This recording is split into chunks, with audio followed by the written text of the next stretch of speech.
নমস্কাৰ, মোৰ নাম বলেন পাঠক। মই ঘৰ বৰপেটা ডিষ্ট্ৰিক্ট। মোৰ বহৰী কুমাৰপাৰাত ঘৰ মোৰ। মই এজন খুব দুখীয়া দৰিদ্ৰ পৰিয়ালৰ লোক। মোৰ নিজৰ মা-দেউতা বুলি মা-দেউতাও নাই। আজি যোৱা 4 বছৰ ধৰি মই জটিল ৰোগত আক্ৰান্ত হৈ কিনে মই ঘৰতে পৰি আছো। আৰ্থিক অৱস্থাৰ কাৰণে বেয়া কাৰণে মোৰ টকা পইচাৰ অভাৱৰ কাৰণে মই উন্নত মানৰ একো চিকিৎসা কৰিব পৰা নাই। মোৰ এটা সৰু বাচ্ছা আছে, ল'ৰা এটা আছে, তাক লৈয়ে মোৰ ঘৰখনত খুব অভাৱ দৰিদ্ৰতাৰ মাজত খুব জীৱন যাপন কৰি আছো। আজি মোৰ যোৱা এমাহ মান ধৰি মই চকুৰে সম্পূৰ্ণ দেখা নোপোৱাৰ নিচিনা হৈছো। এনেকুৱা চকুৰ প্ৰব্লেম হৈছে, মই দেখা নোপোৱা হৈ গৈছো চকুৰে।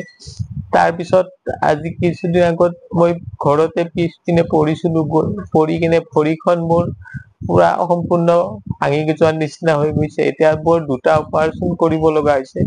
ভৰিখনৰো আৰু চকু দুটাৰো অপাৰেচন কৰিব লগা হৈছে। ডক্তৰৰ পৰামৰ্শ মতে অতি সোনকালে কৰিব লাগে। য'ত মই আৰ্থিক অৱস্থা টকা পইচা অভাৱৰ কাৰণে মই ডক্তৰৰ ওচৰলৈকে বৰ্তমান যাব পৰা নাই, চিকিৎসা লব পৰা নাই।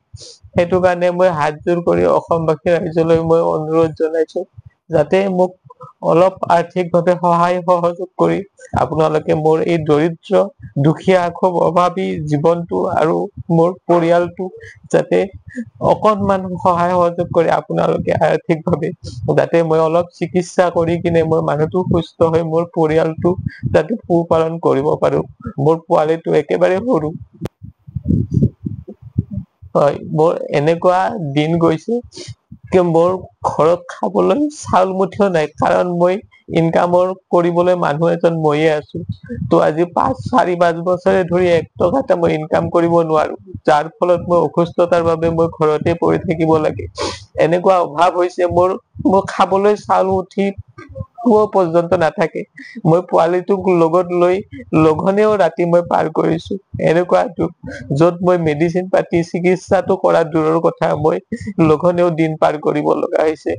এনেকুৱা দুখ কষ্টৰ মাজত মই চলিছো। সেয়েহে সকলোকে অনুৰোধ জনাইছো অসমবাসী ৰাইজলৈ, যাতে মোক সহায় সহযোগ অলপ কৰি আৰ্থিকভাৱে মোৰ দৰিদ্ৰতাটো চাই কিনে যাতে মোক উন্নত মানৰ মই অলপ চিকিৎসা কৰি কিনে মই মানুহটো সুস্থ হব পাৰো।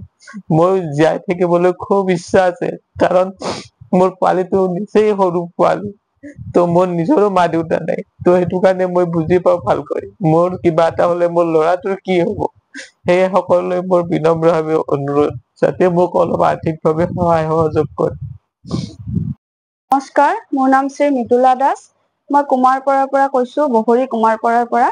আজি 4 বছৰ ধৰি মোৰ মানুহজন অসুস্থ হৈ আছে। মানে কোনো উপায় নোপোৱাকে মই আজি ইয়াত আহিবলগীয়া হ'ল। আপোনালোকক অনুৰোধ জনাইছো যে মোৰ মানুহটোক সহায় সহযোগ কৰি পেলাই কিবা এটা সুস্থ কৰি দিয়ে যেন। কাৰো পৰা সহায় পোৱা নাই, সেইকাৰণে মই আজি আপোনালোকৰ ওচৰত আহিছো। আৰু মুখ্যমন্ত্ৰী ডাঙৰীয়াকো অনুৰোধ জনাইছো যে মানুহটো সুস্থ কৰিবৰ কাৰণে কিবা এটা উপায় কৰি দিয়ে যেন।